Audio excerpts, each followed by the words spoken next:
Welcome, I'm from MEIZU M8 Lite, and today I'll show you how to capture a screenshot on this device. So to get started, open up the content that you wish to capture, which for me I'm going to use this home screen as an example. And once you have it open, all you need to do is hold power key and volume down. So power, volume down, both of them at the same time. You will get this change right here. So you have the screenshot right here where you can resize what you can see on it. So for instance, you could just crop it to something way smaller, just as you can see.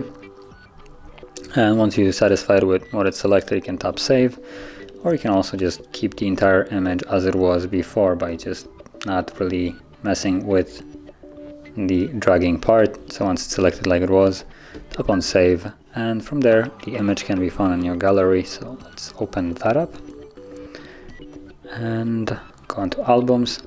And you have screenshots, as you can see right here.